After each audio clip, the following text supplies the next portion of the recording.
Good morning, I am Dr. Baneswar. Today I am going to make a video on CSF formation, CSF circulation, CSF absorption and CSF function. So this is our circle of Willis. This is circle of Willis. The circle of Willis lies in the interpeduncular fossa. So this is the internal carotid artery, and is the basilar artery. The basilar artery will be divided into right and left posterior cerebral artery. This is the internal carotid artery. Internal carotid artery is divided into ophthalmic artery. This is the branch ophthalmic artery. Then the anterior cerebral artery and is the middle cerebral artery and is the posterior communicating artery. Now this is the anterior choroidal artery. This one is the anterior choroidal artery, which is a branch of middle cerebral artery, and is the posterior. This one is posterior choroidal artery. Posterior choroidal artery is a branch of posterior cerebral artery. So this anterior and posterior choroidal arteries will enter to the choroid fissure. So this is the choroid fissure. This is the choroid fissure. This choroid fissure formation is already done in a previous. It is described in a previous video. This is the choroid fissure. Choroid fissure is bounded laterally by the talachoroidea within the lateral ventricle. So this is the lateral ventricle. So first of all, this choroid fissure is semilunar. This semilunar in shape, semilunar, just above the interventricular foramen of Monro. Then later on it becomes C-shaped. It becomes C-shaped. This is the talachoroidea containing the choroid fissure. It's a choroid fissure. So within this choroid fissure, this choroidal artery. So this is the corpus callosum. This is the posterior most part of the corpus callosum. Below this corpus callosum, posterior most part is the splenium. Below this splenium, there will be the transverse fissure. Most posteriorly the transverse fissure. Through this transverse fissure, the posterior choroidal artery, enters to this choroid fissure. Then this anterior choroidal artery, enters through the lowermost part of the choroid fissure. Then finally, both the choroidal arteries will enter to this choroid fissure, and there will be formation of choroid plexus. So this choroidal artery entering to this choroid fissure will be divided into capillaries, and these capillaries will be surrounded by the talachoroidea, and later on there will be formation of choroid plexus within the lateral ventricle. Within the lateral ventricle, the choroid plexus will produce the CSF. So during the development of this Diencephalon, I mean the cerebral hemisphere, there will be formation of different parts of the lateral ventricle: anterior horn, central part, posterior horn, inferior horn, and collateral trigon.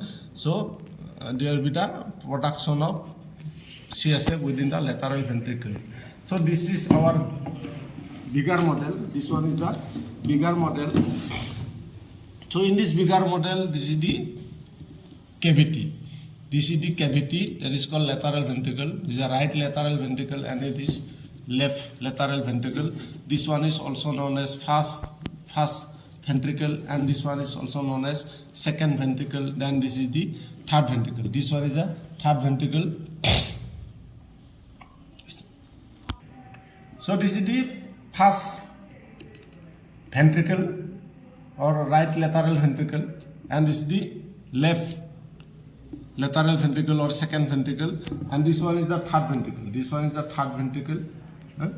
Then this is the right interventricular foramen of Monro. This one is the right interventricular foramen of Monro. So this interventricular foramen of Monro connects the anterior horn of the lateral ventricle to the third ventricle. This is the right one, and this is the left one. Left interventricular foramen of Monro connecting the anterior horn of the lateral ventricle to the third ventricle, and this is for the interthalamic adhesion. So this is the third ventricle. The third ventricle is within the diencephalon. Diencephalon, there will be the hypothalamus and subthalamus, and laterally there will be the two thalamus, epithalamus, and laterally, posterolaterally metathalamus. Okay, and this is the fourth ventricle. This one is the fourth ventricle. This third ventricle will be connected with the fourth ventricle by this aqueduct of Sylvius. This one is the aqueduct of Sylvius within the midbrain. This aqueduct of Sylvius is within the midbrain, and this is the fourth ventricle. Fourth ventricle continues inferiorly towards the spinal cord as a central canal. The central canal is blind. In the lowermost part it is blind. Now this fourth ventricle, the fourth ventricle opens posteriorly and laterally. So posteriorly the fourth ventricle opens to the subarachnoid space of the posterior cranial cavity. So this one is called foramen of Magendie. This one is called foramen of Magendie. And laterally this right and left foramen of Lasker. So the foramen of Lasker also opens in the subarachnoid space of the posterior cranial cavity. Now we'll see the brain. This is our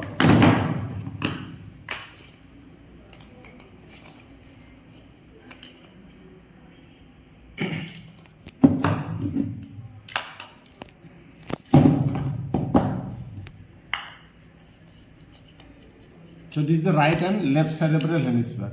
This one is called right, and this is the left cerebral hemisphere. So it is the right and left cerebral hemisphere. Within the anterior and middle cranial fossa, these two are the right and left cerebral hemisphere. Then this is the cerebellum. This is the cerebellum. This is cerebellum, and this is the midbrain. This is midbrain. This is pons, and this is medulla. Then this is spinal cord. So this cerebellum, pons, medulla lies in the posterior cranial fossa. This is the posterior cranial fossa. Then this posterior cranial fossa will be separated from the middle and anterior cranial fossa by this tentorium cerebelli. This is called tentorium cerebelli. So this tentorium cerebelli lies in the transverse fissure. Transverse fissure separating the cerebellum, and cerebrum. So this is the cerebrum. This is the cerebrum. Within the cerebrum, developed from this telencephalon. Cerebrum developed from the telencephalon. So this is the original cavity of the telencephalon. This is the lateral ventricle. So within the cerebral hemisphere, so there will be the cavity. So this is the frontal lobe, this is the occipital lobe, and there will be the parietal lobe. Frontal and parietal is separated by central sulcus. Then parietal and occipital is separated by the parieto-occipital sulcus. Then frontal and temporal is separated by lateral sulcus. So within the cerebral hemisphere there will be this adult lateral ventricle. So within the frontal lobe, this is the anterior horn. This anterior horn is within the frontal lobe, and this is the posterior horn.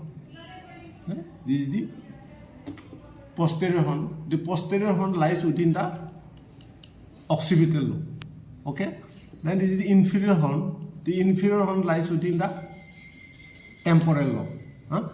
This part is called central lobe, central part. The central part lies within the parietal lobe. Okay. And this is the connecting part. This connecting part is called collateral trigon. Okay. Then this is the third ventricle. The third ventricle lies within the diencephalon. So this is our diencephalon. Right and left telencephalon. Then this part is called diencephalon. The diencephalon gives us 5 things: thalamus, subthalamus, epithalamus, hypothalamus, and metathalamus. So this original cavity, the cavity within the diencephalon will be the third ventricle. This is the third ventricle. Now this third ventricle will be connected with the anterior horn of the lateral ventricle by interventricular foramen of Monro, and is the aqueduct of Sylvius. The aqueduct of Sylvius is within the midbrain. So now see, this is the midbrain. The midbrain. The cavity within the midbrain is the aqueduct of Sylvius, and is the cerebellum, and is the pons. Between the cerebellum and pons, this is the fourth ventricle. This one is this cavity is the fourth ventricle. So this fourth ventricle continues downwards towards the spinal cord as a central canal. Now this fourth ventricle opens inferiorly in the midline as a foramen of Mezendy. So this is the adult foramen of Mezendy. This is the foramen of Mezendy in the midline, just below the cerebellum, in the midline.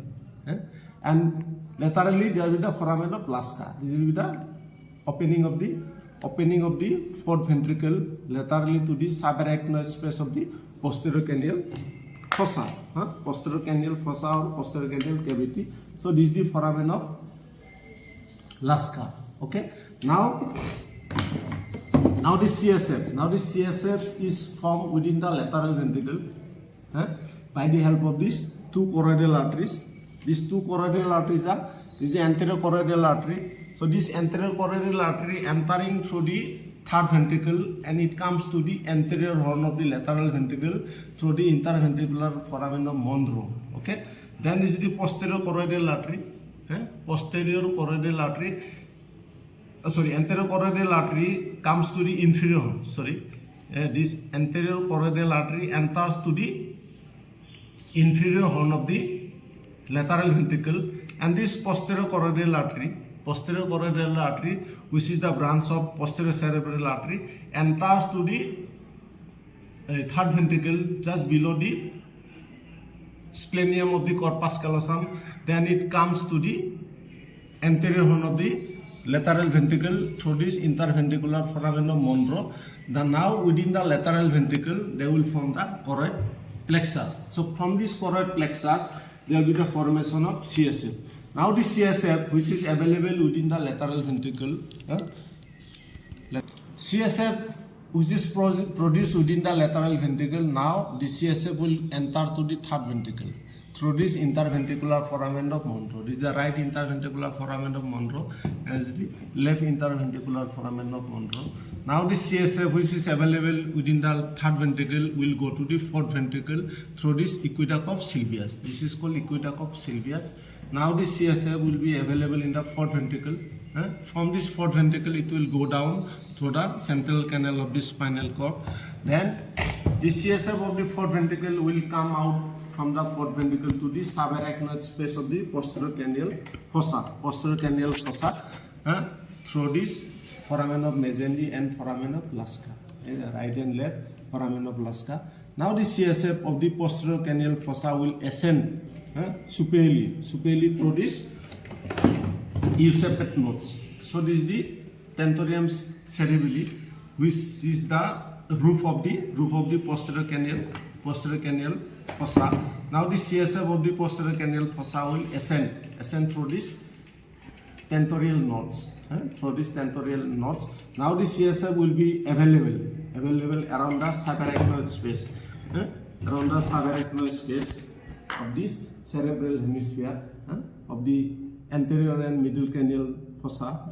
So now the CSF of this subarachnoid space of the cerebral hemisphere will drain in the superior sagittal sinus. This is the superior sagittal sinus by the help of arachnoid granulation. Arachnoid granulation is a finger-like projection of the arachnoid matter, which will enter to the superior sagittal sinus. This is the superior sagittal sinus. So by the help of this mechanism, pressure mechanism and osmosis, due to the high pressure of the CSF will be drained to the superior sagittal sinus. Then the osmosis means the concentration of CSF is lower than the dural venous sinus blood. That's why from the lower concentration to higher concentration there will be osmosis. So by the help of these two mechanisms, one is the pressure and next one is the osmosis. So CSF will be drained in the superior sagittal sinus. Okay.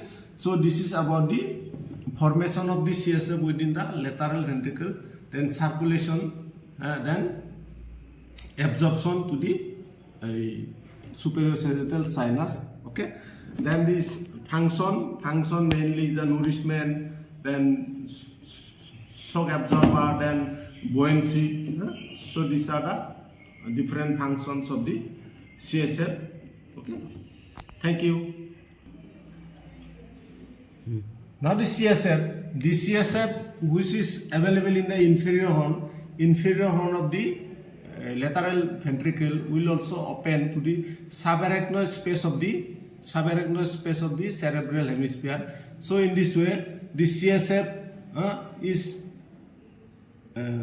circulating from the fourth ventricle to the subarachnoid space of the posterior cranial cavity or fossa by the foramen of Mezendy and foramen of Lasker, and the CSF of the inferior horn of the lateral ventricle also comes out to the subarachnoid space of the cerebral hemisphere. Now the CSF of the posterior cranial cavity or posterior cranial fossa will also descend around the subarachnoid space surrounding the spinal cord. That CSF will be absorbed by the pile veins of the spinal cord. Okay. So this is about our CSF formation, CSF circulation, and CSF absorption, then CSF action. Then the CSF can be collected by the lumbar puncture. The CSF can be collected through by the help of this lumbar puncture needle. Now this is the lumbar vertebra. These are the lumbar vertebra. So this is the spine of the lumbar vertebra. In between the spine of the lumbar vertebra, I mean this interspinal space. So we will do this lumbar puncture. This is the lumbar puncture needle. So between the 3 and 4, lumbar third and lumbar fourth spine. So we do this lumbar puncture. So by this lumbar puncture, we can remove the CSF of the subarachnoid space of this spinal cord. So this is the lumbar puncture.